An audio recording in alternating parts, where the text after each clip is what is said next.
Today, Marlins pitching prospect Karson Milbrandt joins the show. What's up? Thanks for having me.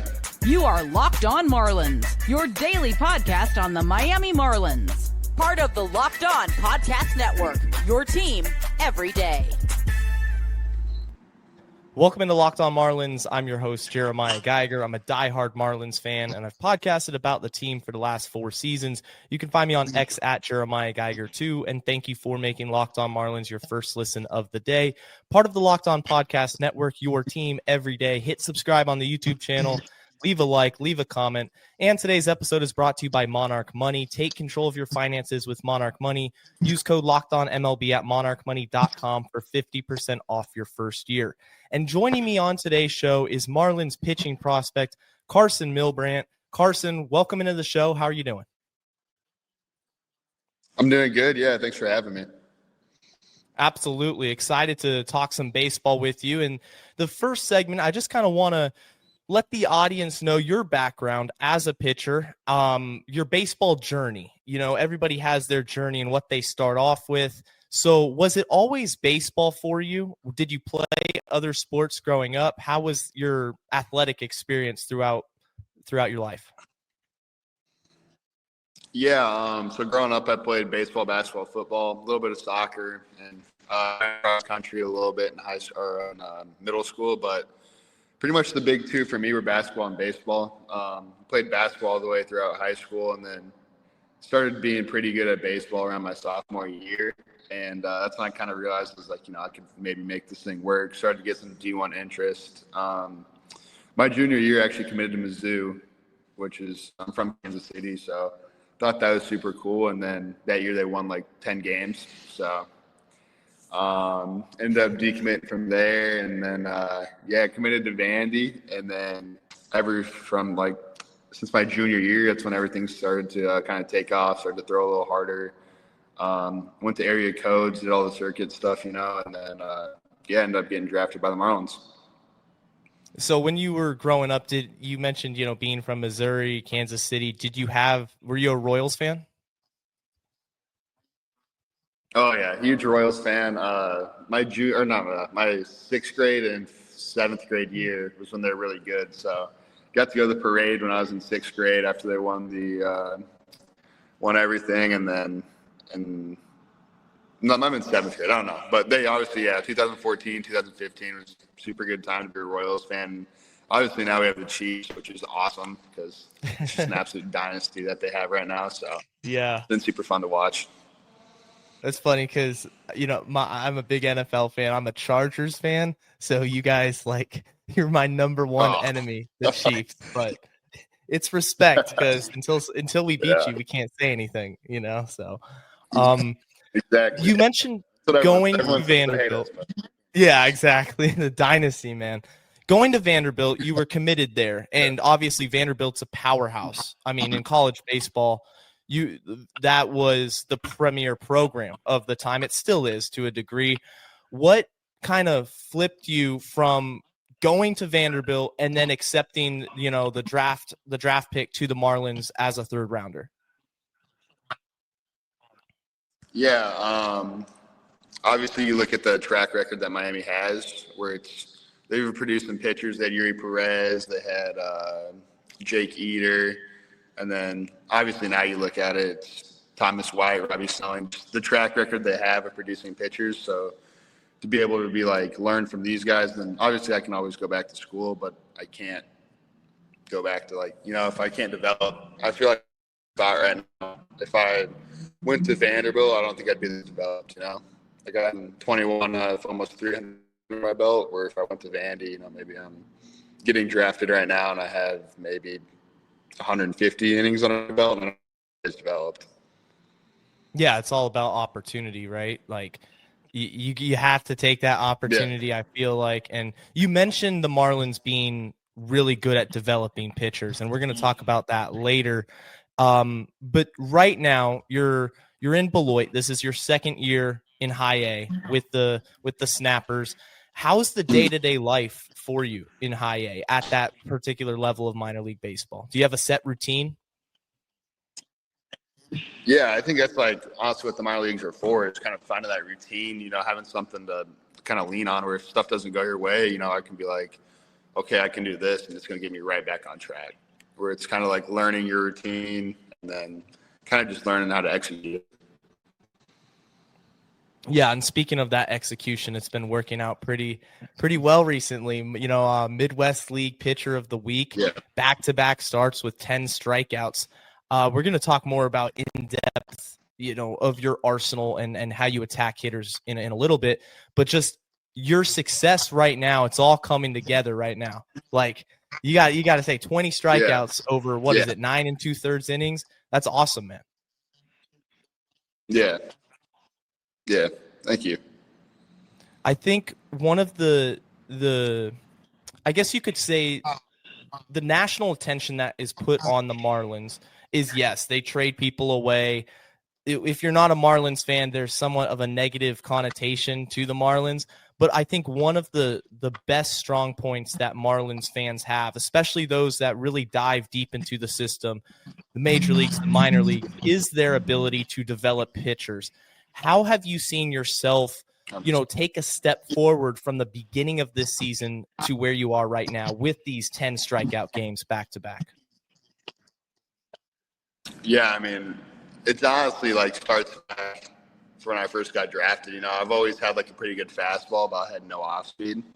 And then it was always like, no, you're going to develop this before you throw this before you throw that. But like with the Bill and then obviously the new staff, if I threw a good knuckleball, they could be like, yeah, throw the knuckleball. Like, right. If I can develop a good nasty pitch, they're like, throw it. We don't care if it's nasty, So it's like kind of learning from them and kind of just picking other people. Like Thomas White has a really good sweeper, so maybe like I'm trying his sweeper grip, Noble, just kind of learning from around, and then obviously learning from the head honchos. But they've definitely helped the arsenal, so I'm grateful for them. How was it pitching in the same rotation as Thomas White to start the year? Like, that guy's insane.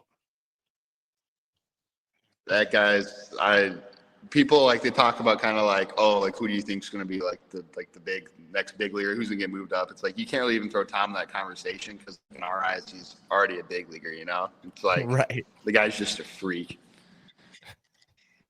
But yeah, he's super fun to watch. He's an awesome kid. So I think when he got promoted to Double-A and he there was that first start, he was a little shaky with his command, and then a few starts later he goes out. And I believe it was against Knoxville, and he gets 14 strikeouts in 5 innings. Like, every single out was a strikeout except one. And I said, this is unheard of. It's just ridiculous. Yeah. You don't see that ever. It's so impressive. You really don't. And, shifting the conversation. Go ahead. Sorry. My bad. Oh, no, you're good. Finish your thought.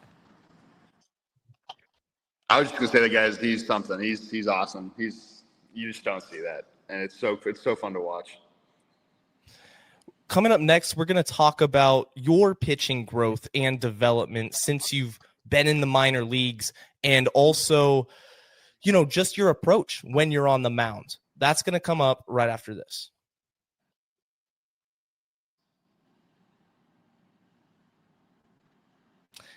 Hey, Marlins fans, are you still paying full price for gas? Well, I got good news for you. Stop leaving your money behind because you can get real cash back every time you fill up with the free Upside app. Simply download the free Upside app in the App Store or Google Play right now and start earning cash at the pump today. Use my limited time promo code SEASON and get an extra 25 cents back per gallon on your first fill up. You could make up to $300 a year just from buying the gas you already needed. Real people are getting paid just to make their daily commutes, and now you can too. Whether you're driving to school, going to work, you can cash out at any time as well. Don't let this offer drive on by. Download the free Upside app now using my limited time promo code SEASON for a limited time 25 cent per gallon bonus. That's promo code SEASON. Offers vary by user and location. Go to upside.com for terms and conditions.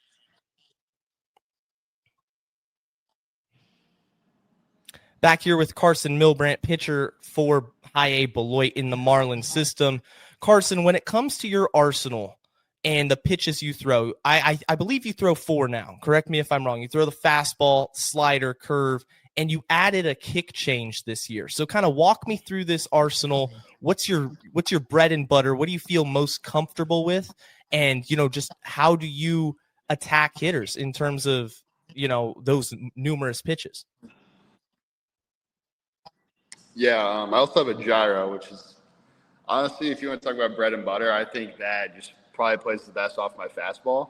But it's been interesting this year, kind of just you're adding those three pitches, and then just kind of figuring out what works. Or it's like I now have 5 weapons instead of 2 that I had last year. So, it's kind of like if I get IO2, it's like what do I use to put this guy away? What's working that day?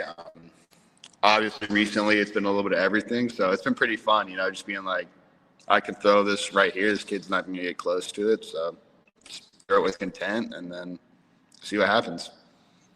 In the spring breakout game, I was watching that, and I thought you threw a cutter. Was that the gyro? It was about 88, 89 miles an hour, somewhere around there.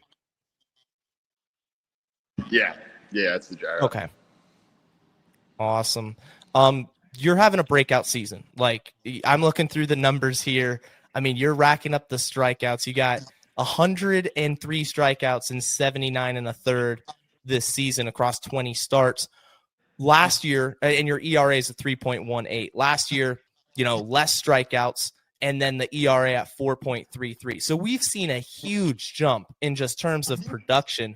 What's been the driving factor behind that from that first full year in Beloit to now this year? Yeah, just kind of the culture, it's the minor league, so obviously like people kind of want to win, but they really just want to develop. They're kind of there for themselves.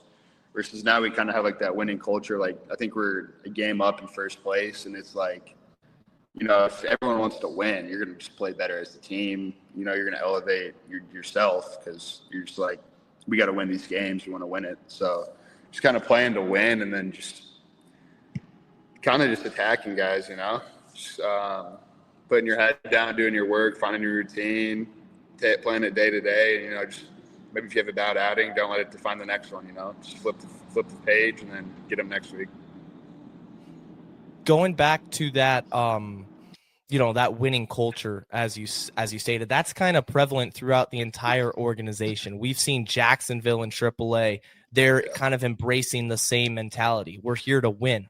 We're trying to win, and a lot of people will say, "Well, wins and losses don't matter in the minor leagues. It's just about one person or 2 players developing." And obviously you're saying, no, that's not the case. And I really like that, because I think when you have a winning organization, not just one team, it's going to bleed winners, and winners are going to rise to the top. I really like that fact.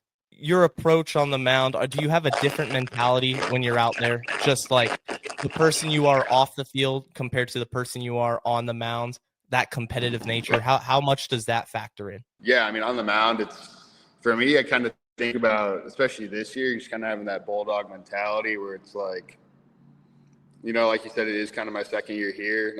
I've kind of seen how this league works, and it's like, you know what, my stuff's good enough. We always say throw nasty strikes, just throw it down the middle. That's kind of what we try to do. And, I'm trying to pump it down the middle, and they're swinging and miss. It kind of like lights a fire under you. You're like, you know what, these guys can't touch me. Like, this is my mound. I run this thing. Like, good luck. Yeah, I mean, I get that's the way to be. You have that competitive nature. I see that a lot in a guy like Robbie Snelling, who is in AA, is just dominating AAA, who I think should be called up to the majors right now. Yeah. It's just that bulldog mentality, Yeah, 100%. So, Karson, what's your goals for the rest of this season? We're winding it down. It's almost football season. What goals do you have set up for yourself and for your team? Yeah, hopefully, we have 2 more weeks left. We're scheduled for 1, but hopefully we hang on to that first place lead and obviously go win the playoffs. Just ending on a good note. Maybe, hopefully, maybe get a start in AA. But I'm going to the fall league this year, so that'll be super exciting. And then, just continue to pitch good and dominate. You're going to Arizona Fall League? Yep. That's awesome. I'm actually down here in Phoenix in Glendale because I go to Arizona State. So I was already planning to make it out there and see a bunch of games. Sweet. Yeah, that's sick. Coming up next, we're going to talk about the Marlins organization and how it's helped you as a pitcher, just continue to develop and get better. That's coming up right after this.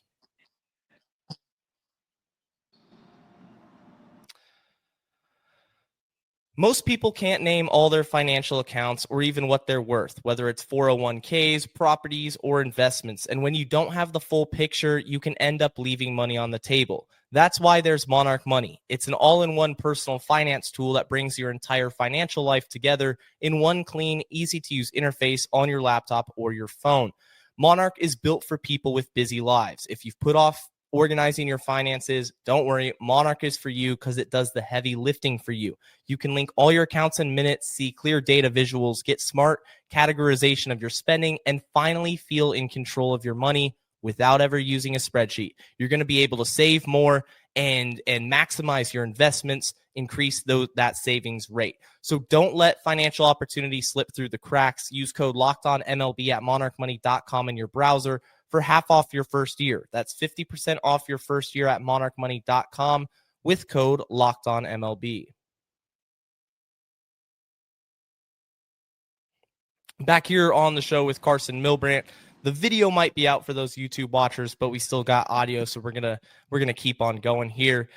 The Marlins organization, you get drafted a couple years ago, back in 2022. The first question and topic I really wanted to gain some more insight into is what has changed for you and the organization and how they develop pitchers from then until now. Yeah, it's been pretty crazy. So when I first got drafted, in high school, I had about like a 4-pitch mix, like a okay slider and a curveball, change-up fastball. But obviously, you don't throw a change-up much in high school because kids can't catch up to anything really. But I first got drafted. They were like, first thing you're going to develop is a change-up. You don't care what other pitches you're throwing. Like, you can maybe keep your curveball, but you're not going to throw anything else until you develop it. Wow. Struggled with that a little bit. Developed like an okay changeup.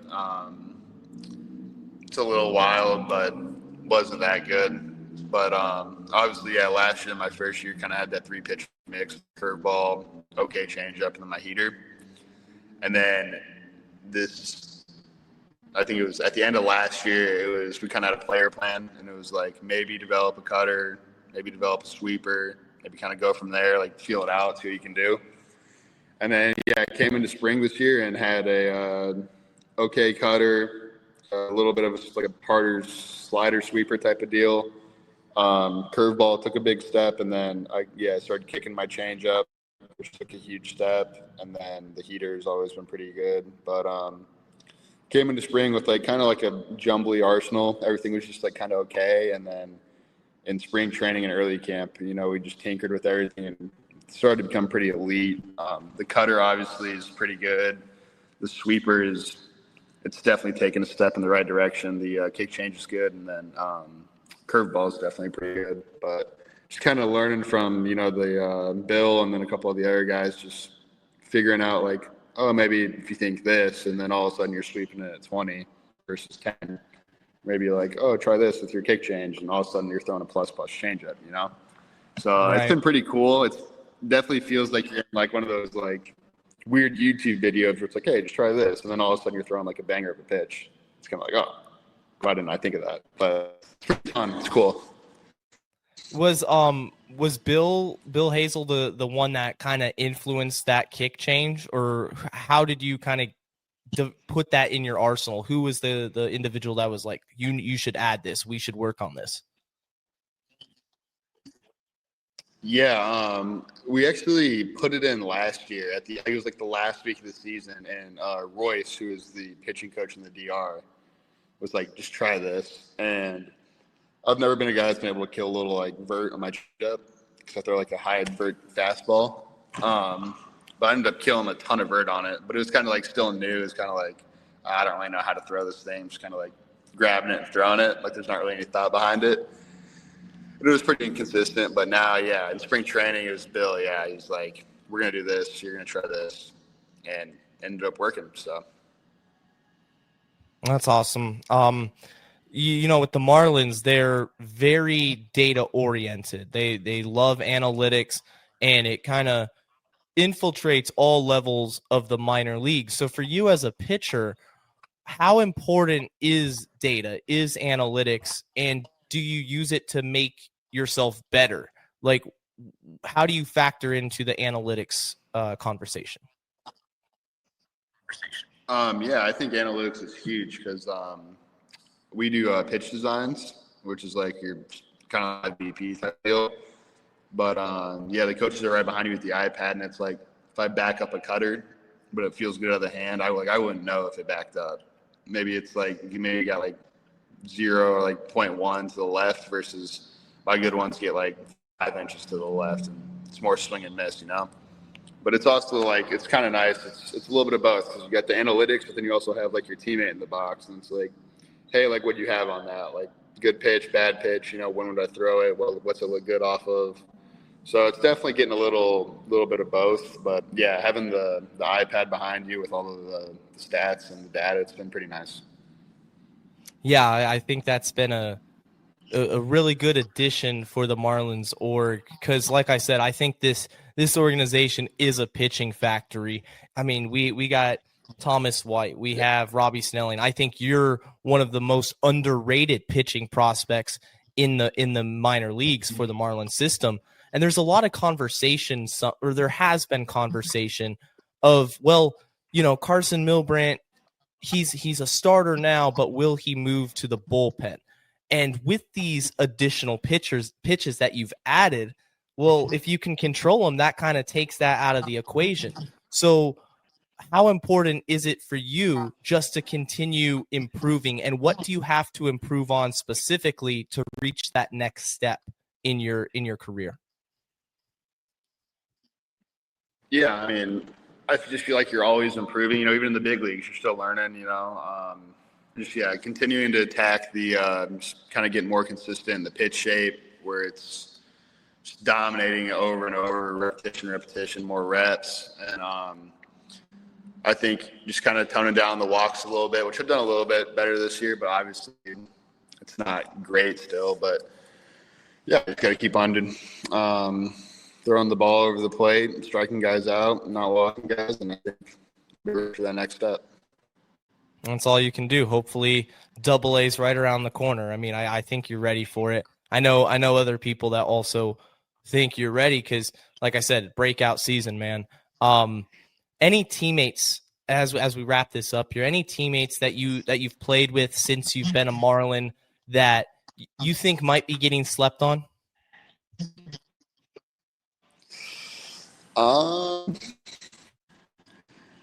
Been a pretty good year.